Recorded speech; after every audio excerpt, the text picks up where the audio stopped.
I'm Andriy, founder and CEO at Nomic. And today I'm going to be talking a little bit about how open source models and open source AI infrastructure mixed together with a development cycle powered basically by Jupyter enables us at Nomic and more broadly across organizations that are heavily investing in building AI infrastructure to build really powerful systems we call knowledge agents. So at its core, I'll go give a little bit of an introduction about who we are, knowledge agents, what we do. I'll talk a little bit about this kind of rising, I think, wave that everyone probably in this room is experiencing, which is coding agents are increasingly taking over the kinds of capabilities you might do every day in your jobs as software engineers or data scientists. But maybe some of you had this realization. You have this amazing power at your hands, being able to steer a coding agent to do powerful things. What if you're not a software engineer? What happens to those people? How do they get enabled to have the same kind of capabilities and benefits that you as software engineers are getting? We'll talk a little bit about the backbone that enables essentially agents to actually be really powerful in domains which are outside of software engineering and coding. And we'll talk a little bit about how we at Nomic build the kinds of models that enable that, and specifically iterate heavily with Jupyter. My entire machine learning team heavily does all their work in Jupyter notebooks, both for model evaluation and validation. And then we'll talk about a little bit about what we see as the future emerging in this space. So at Nomic, we build open source models and AI infrastructure that enable companies to operationalize knowledge agents. What does that mean really concretely? We build AI models that oftentimes happen to be open source, that enable agents to search over top of vast quantities of data, think terabytes of data in file systems, and solve long horizon tasks over top of it, maybe drafting a 40-page document or being able to answer a query that might require billions of tokens of computation. Our models are open source in the sense that we publicly release them on Hugging Face. So if you go out there and you can go and find our embedding models for document search with millions of downloads on Hugging Face, in addition to our models for document parsing, which will be sort of like the focus here at the end. And at its core, all this is important because it turns out if you go in, and how many of you have ever dropped a document into, like, let's say ChatGPT or something like this, and have had it hallucinate the stuff out, right? Even when it's kind of like a simple document, right? How many of you have tried to use this for an actual business purpose and not been able to achieve the thing that you're trying to do because it's just trash output, right? And it turns out there's a lot of infrastructure being built to solve these problems, but all that infrastructure doesn't always result in outcomes that you might want because of adoption challenges. I think there was some really great slides in the previous keynote here just around what does it take for, let's say, a public school to adopt a technology. There's all these barriers that you might not realize. Well, same thing happens in most organizations when it comes to adopting any AI infrastructure. The key takeaway I want you guys to have from this talk here is that production agents, they require production agents that operate over documents and PDFs. They require high quality parsing, and really the only way to enable high quality parsing models is to have a really strong interactive evaluation loop, oftentimes powered by software like Jupyter.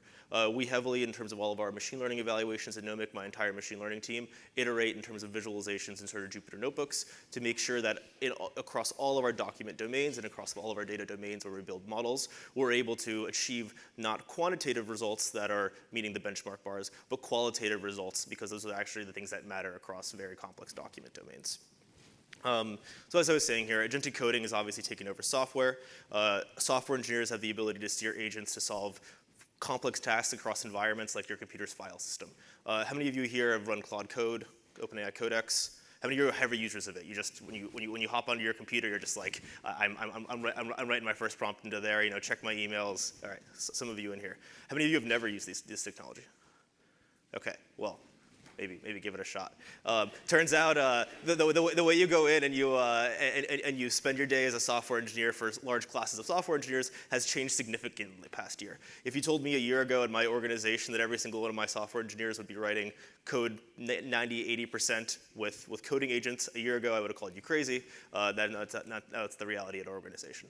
But one of the things that we build for, and one of the things that I think we realized really early on, is that these gains are not being equally distributed across the economy. What's happening is that there are whole classes of individuals who are still professionals, still have to get an 8-year degree to go in and perform their work, whether they're civil engineers or structural engineers or professionals in industries like law or whatever else. They don't get access to these same kind of capabilities that long-running agents can actually enable. What happens to the economy's knowledge workers that can't steer coding agents? And this is what we think about when we think about this idea of a knowledge agent. The basic problem statement here is that there's mountains of economically valuable work being produced across organizations where the actual work being done is humans producing artifacts, communicating with each other in businesses, and ultimately performing computations over top of vast file stores and existing data applications where data is stored.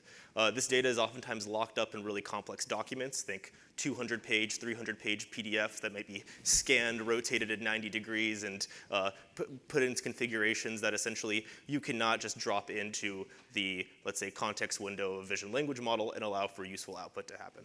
And a knowledge agent is essentially this sort of paradigm where how do you go in and enable those same kind of long-term agentic capabilities, but with the ability to perform tasks at low error rates? How do you prevent the errors not compounding over top of long runs? So at its core, strong agents, they require strong context.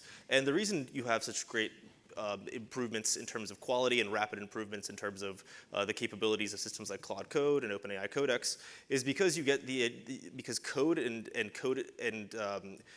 sources like GitHub and Stack Overflow are free sources that have massive that are massively in distribution of foundation models.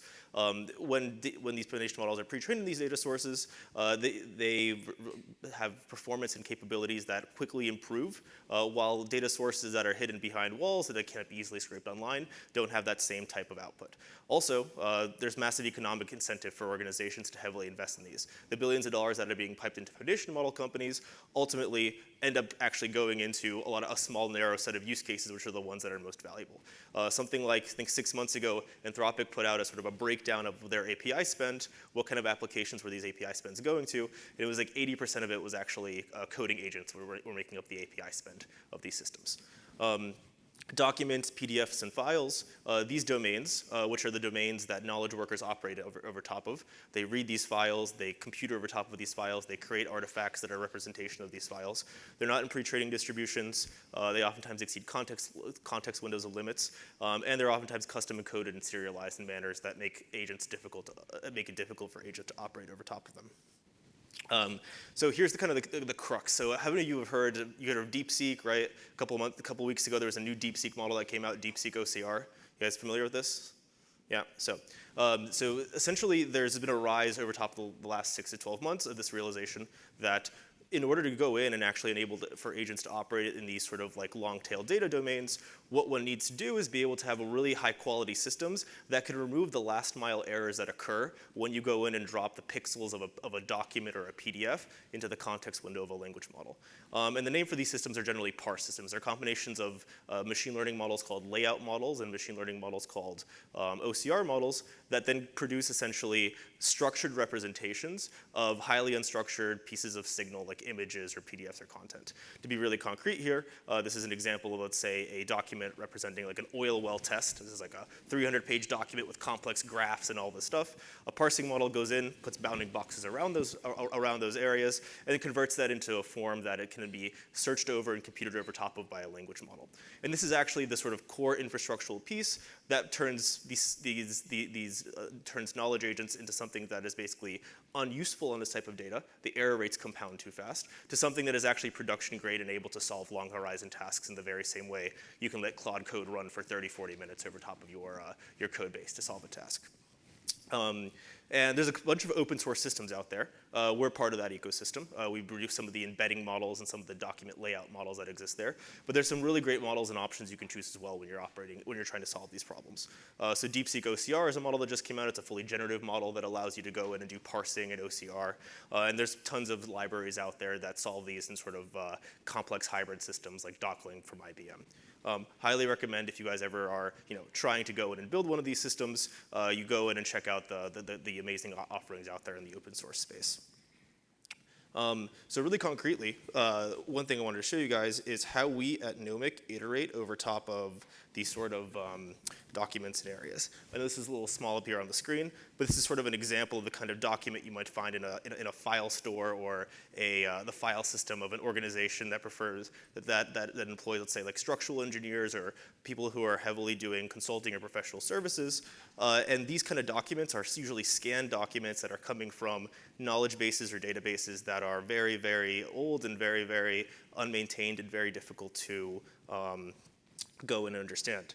And what you see here is this is sort of like the easiest case where you have an OCR model being run over top of this data and producing a form that a language model can operate over top of. But it gets a lot more complex pretty fast with things like tables and ultimately areas of documents that are super structured in terms of being graphical and combining images. You drop this kind of stuff into a foundation model, even the best models that have vision capabilities, you ultimately get failures down the line. So just kind of wanted to be really concrete here. The reality is that in order for you to get knowledge agents and systems that operate in domains that are outside of coding and operate with high quality, there are infrastructural layer components that are beyond just plugging your data into a language model that you need.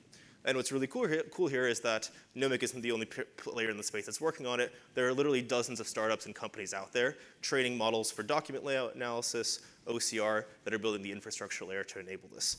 But one of the most important parts is that it's a highly visual process. In order to evaluate these systems and make them high quality, ultimately what you need is the ability to go in and understand how do you go in and evaluate them qualitatively.